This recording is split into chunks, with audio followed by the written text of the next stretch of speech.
Je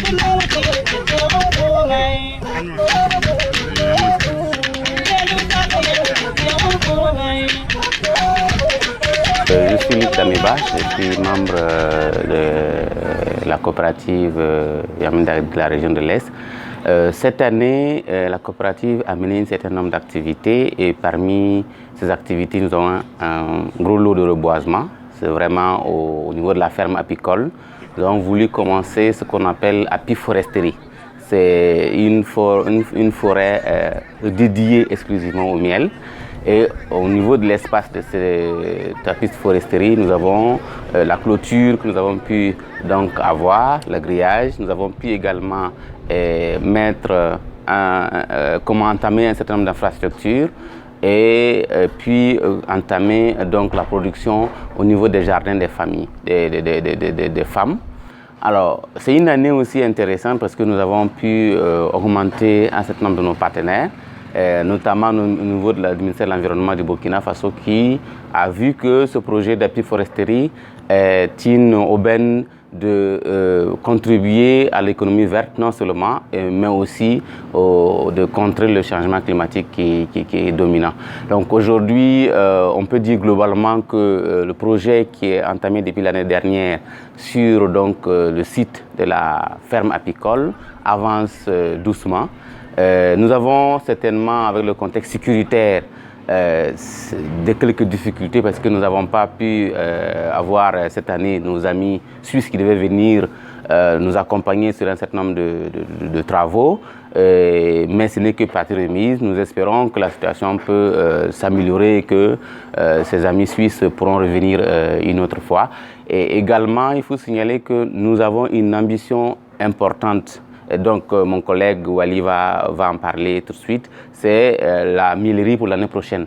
Parce que si on produit du miel de qualité avec des plants naturels bio, il est bien de transformer nous-mêmes, distribuer nous-mêmes. Donc, la miellerie permet d'avoir la chaîne complète de la production du miel, à la transformation jusqu'à sur la table du consommateur.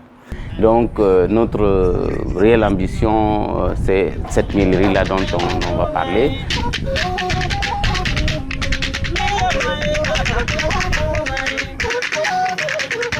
La miellerie, c'est vraiment l'un des projets les plus importants pour nous. Il va venir couronner l'ensemble des activités que nous faisons déjà depuis plusieurs années. Et c'est la miellerie qui va offrir à la coopérative une autonomie financière. Si nous arrivons vraiment à réaliser cette miellerie, nous pensons que nous n'aurons plus besoin d'appui comme ça et que bientôt nous pourrons même à partir de la miellerie pouvoir aider d'autres structures à réaliser leurs activités.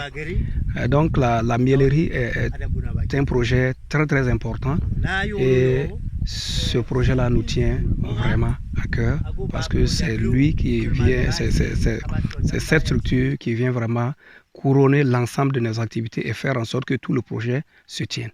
Il faut dire aussi que nous avons besoin que nos amis suisses continuent de nous soutenir. C'est parce qu'on est dans la difficulté actuellement qu'il faut nous abandonner.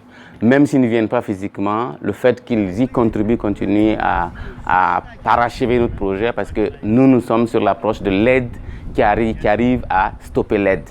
En nous aidant à avoir un certain nombre de minimum d'acquis, nous arrivons à mettre un système de revenus et d'économie en place qui permet que eux-mêmes, les paysans, apiculteurs et tout ça, continuent d'aider d'autres communautés, soit des villages voisins, soit des femmes, soit des jeunes, soit des vieilles personnes, à mettre l'infrastructure de santé, et ainsi de suite. Donc nous avons vraiment une ambition de commencer une unité de production apicole et d'agroforesterie et surtout agroalimentaire qui permet de mettre l'économie des populations au niveau maximum que eux-mêmes puissent aider les autres. Donc voilà un peu ce que nous avons cette année. Alors, ce qu'on a reçu comme résultat cette année, nous avons le centre de formation et d'accueil qui est vraiment en construction et il est beau. Si vous regardez le plan, en tout cas ça permet d'accueillir nos membres, de faire nos formations, de faire nos réunions.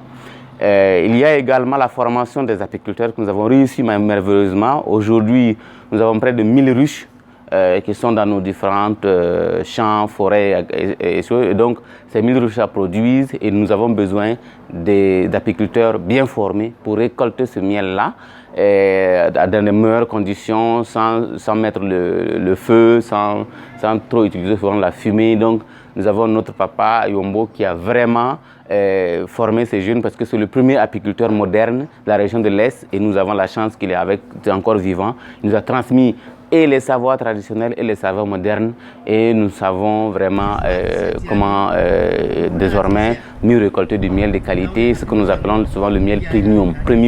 Premium, c'est des miels récoltés sans fumée, sans feu et vraiment avec une certaine technique qui permet d'assurer au client qu'il a le miel le plus pur, le plus propre possible. Et puis il y a le goutte à goutte qui est en cours de chemin, donc ce n'est pas encore réalisé, mais ça va être réalisé d'un moment à un autre. Et puis la clôture qui est faite, comme j'ai déjà dit, et bientôt nous allons avoir pas mal de production ici. Ce qui est intéressant, c'est qu'aujourd'hui nous avons près de 2 à 3 hectares de moringa. C'est aussi une plante commerciable. Consommable d'abord pour la santé des populations locales, mais également qu'on peut exporter pour les consommations, pour les besoins de consommation de beaucoup de populations qui pensent que cette plante désormais est très utile pour leur santé. Donc voilà un peu ce qu'on a fait cette année et nous allons l'ambition pour l'année prochaine.